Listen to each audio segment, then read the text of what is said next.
Hello and welcome to Beyond the Boardroom with me, Tajeesh Singh. My guest today is Shashwat Goenka, Vice Chairman of the $7 billion RP Sanjeev Goenka Group. Welcome to the show, Shashwat. Pleasure having you. Pleasure to be here. Thank you. So let me begin by asking a young 30-something person, second in command of such a huge conglomerate, was it always a given that you would be taking over the reins?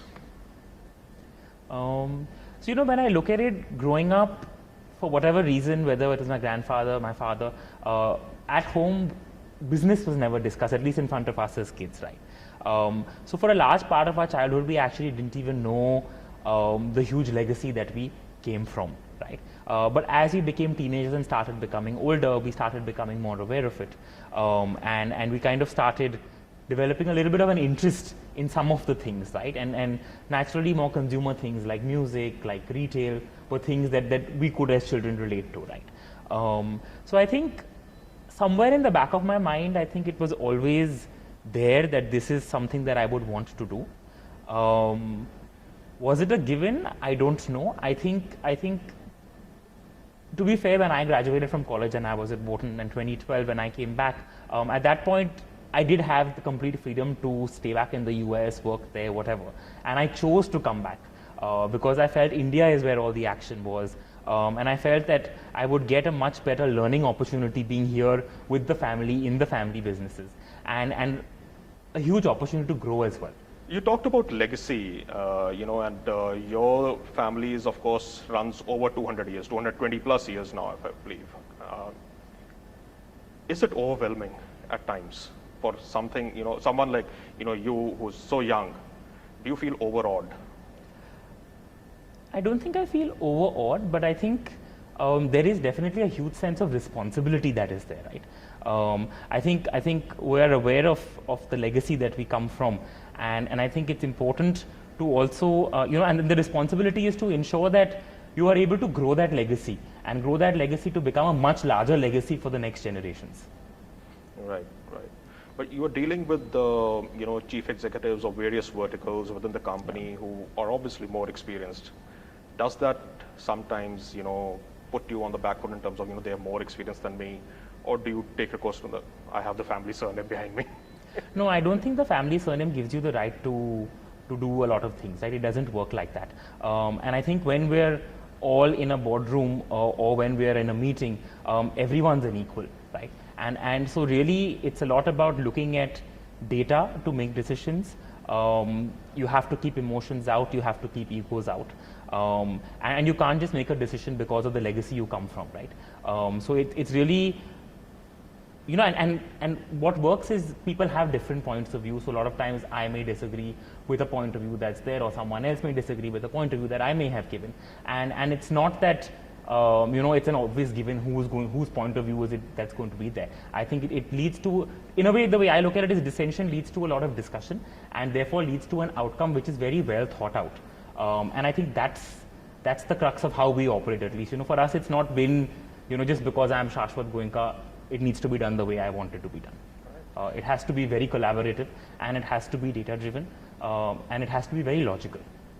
What's your equation with your father in the office? I mean, because he's the chairman, you're the vice chairman, and since you mentioned, there could be disagreements and all, I'm sure there must have been between you and him also. Yeah. So what happens in that case? So I think the same logic of how we resolve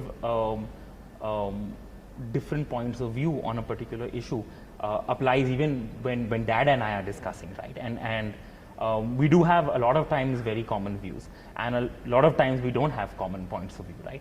And the good part is, he's given me that freedom to be able to express my views freely to him. So I'm never worried about kind of discussing a point of view with him, it may be different from what he's thinking, and therefore, he may dismiss it or nothing, because he actually is very happy to hear our point of view and actually then, discuss, debate, figure out what the logical output should be. So any recent incident that comes to mind where you had a disagreement on the way forward for the group or the strategy to be adopted? I mean, it's difficult to say one specific issue. There are plenty. And I think whether you look at it at work, whether you look at it at home, I think almost on a daily basis, there are lots of things we agree on and there are a couple that we may not agree on, right? And each of them is very amicably discussed and resolved. So. But does the discussion carry forward into home also, or does it stay limited to the office? I think pre-pandemic, we had a very clear office structure and a home structure. I think with the pandemic, those lines have blurred. And in a way, I think it's great, right? Because it's kind of put us out of putting our life in boxes and kind of looking at the totality of it, right? And so it's not that you can only work Monday to Friday and after 6:37 in the evening, you're not going to be discussing work. I think we are at the end of the day an entrepreneur family. And for us, it's a combination of balancing everything. And so work does go into the house as well. And actually at home now, all of us are working. So in a way, there is a lot of discussion that happens around each of our different verticals that each person's kind of looking into and what they're doing. And there are, so that, there is a collective opinion that people have and. So that's interesting, because that brings me to my next question about what's your take then on the work-life balance thing that everybody keeps talking about? Is there any such thing, you believe? Fair. I'll give you two perspectives. So when I graduated and came back from college, I was very Americanized in my way of approach, right, after being in the US for 4 years. And so there I had a very strong thing that, okay, if it's the weekend, let's not set up any meetings, let's not do any work, let's not bother other people on the weekends. And I think that's fair, right? But I think what changed over the last couple of years, and I think a large part again due to the pandemic, is, at least for me, I stopped categorizing things into these boxes. And it made my life a lot more peaceful.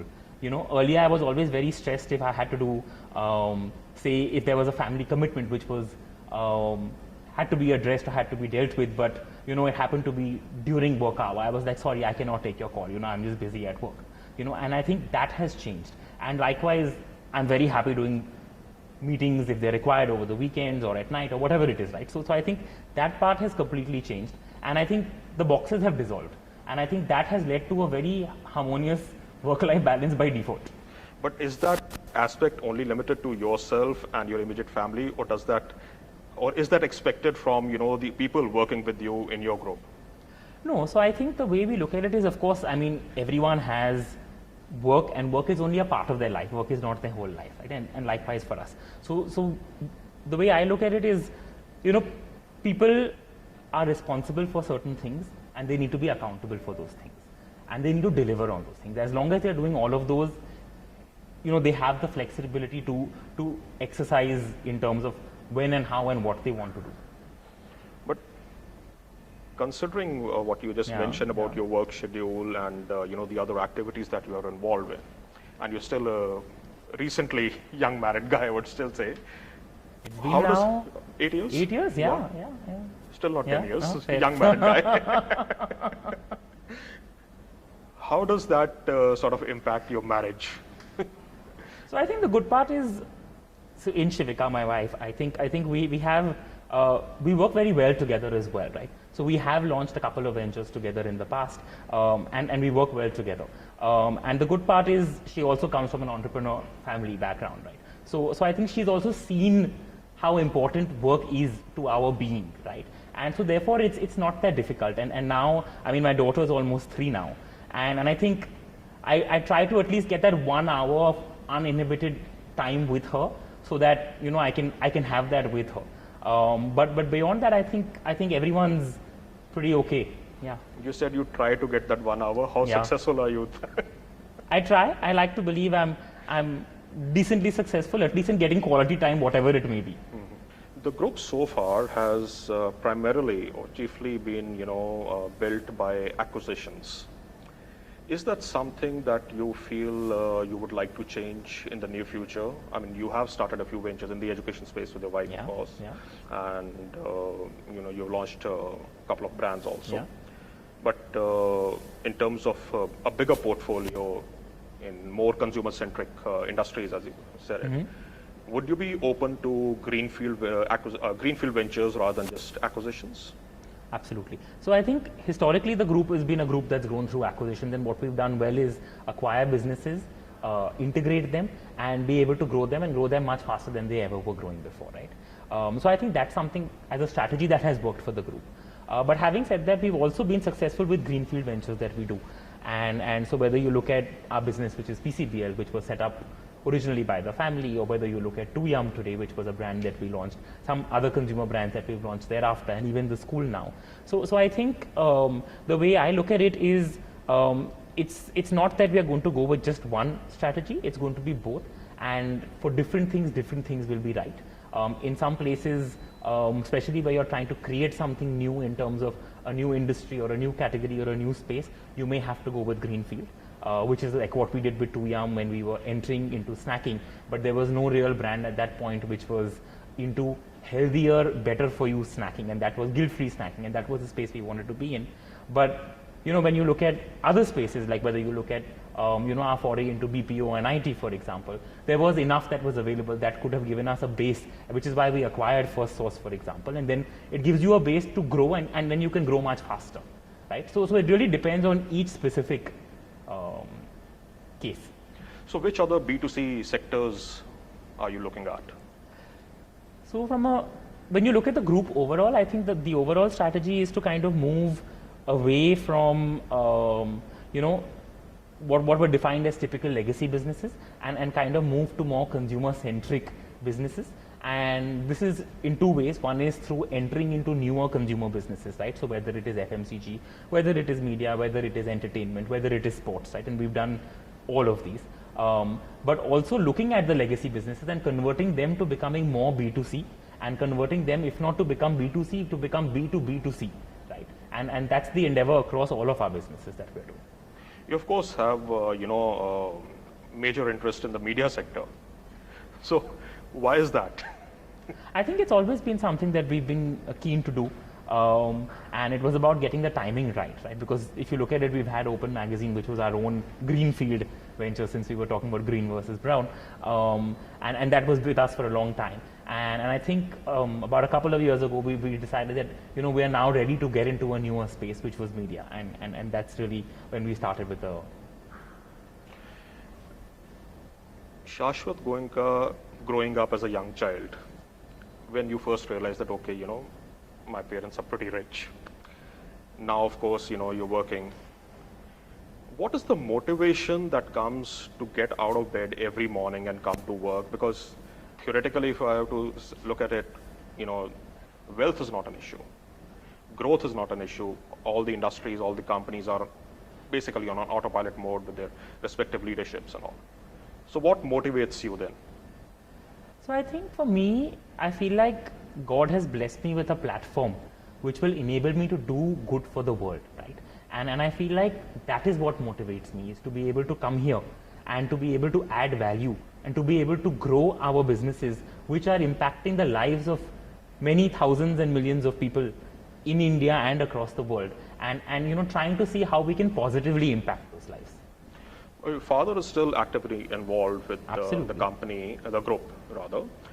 So how have you delineated the priorities or the areas that you would focus on vis-a-vis your father? That's not something I've done, that's something he does. And I think honestly, over the last couple of years, we've both been working on a lot of things, some things individually, some things collectively. And I think, like I said earlier as well, we share a very nice working relationship, and I think that's what makes it very synergistic in a way. Talking about your other passions, you're majorly into fitness. Badminton, of course, is there. Cooking is something you started on. So tell us something about that. What is your favorite cuisine then? Sure. That you like to cook? So cooking is something I've enjoyed doing ever since I was a child. It's not something new. And I think food overall as a family, and maybe a Marwadi family and more so our family, food was very central to our being, right? Every meal you were discussing what would you eat in the next meal, etc. So I think the passion kind of came from there, and kind of creating newer things, which is the general passion I have, is to be able to invent and create things which are better than what may be available. And the same thing goes into the cooking part as well. But having said that, off late, honestly, it's just hard to find time to, and kind of just cook. Yeah. So which is the best dish that you can cook? I don't know. You will have to ask my family or friends. You'll have to ask them. You mentioned the Marwari legacy, and India, of course, has still has so many Marwari business families. I mean, you are there, the Birlas, of course, there.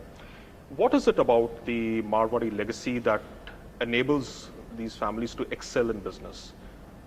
I don't think it's unique to Marwari legacies. It could be to any legacy business in that sense. Is I think the key is to kind of keep reinventing, because what's happening is that the world is changing at a very unprecedented pace, and so therefore to keep up with those changes and to actually figure out ways to stay ahead of the curve. And I think businesses that have been able to be resilient and at the same time reinvent, and I would say have also been strong from an operations excellence perspective.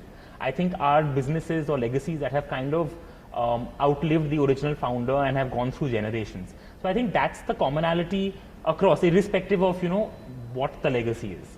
But any sort of business wisdom that has been passed on through the generations from your grandfather to your father to you, that is typical to the Marwari business families.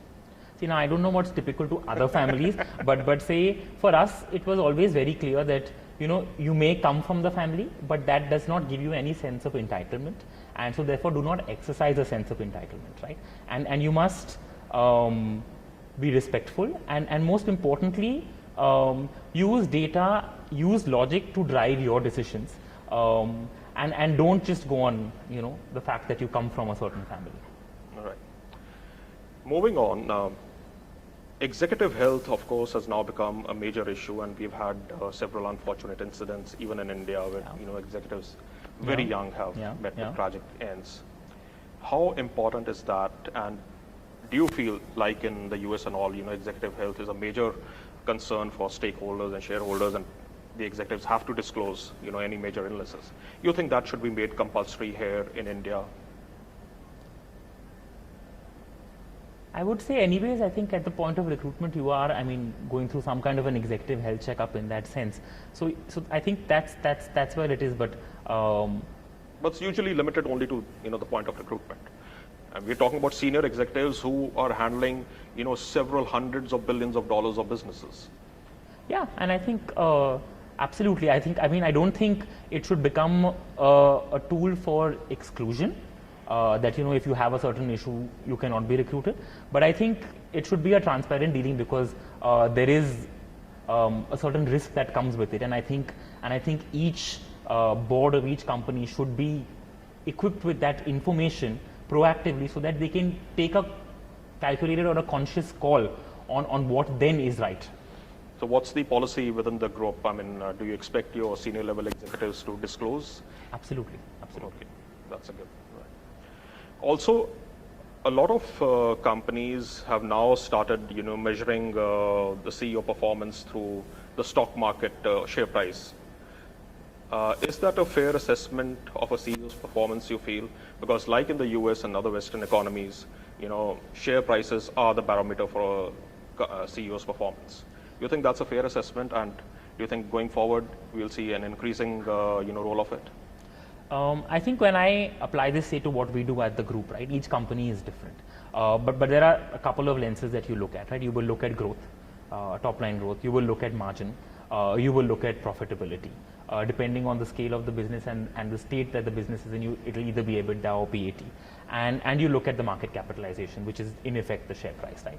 And so I think these are the parameters, I think, globally that are looked at for assessing any company's performance, and therefore the leadership's performance in those companies. So I think that's completely fair, because you are at the end of the day serving or trying to create shareholder value, and you are serving that shareholder and representing that shareholder as the leadership of a company. So I wanted to go back to one of the questions. So we were talking about the B2C. FMCG is one sector you had mentioned. So any specific industries that you're looking at in the FMCG space? Sure. So for us in FMCG, we're looking at three broad verticals. We're looking at the entire foods vertical, which is a huge market in India, and sub-markets within them are growing at very exponential rates. We're looking at the beauty and skincare segment as well. And third, we're looking at, you could say, herbal wellness in a way, so the nutraceuticals in a form. So these will involve acquisitions, or? So today we already have presence across all three. We have presence in two food brands. One is Tuyam, which was greenfield, Evita, which was an acquisition. Two in the personal care space, both greenfield, naturally and within.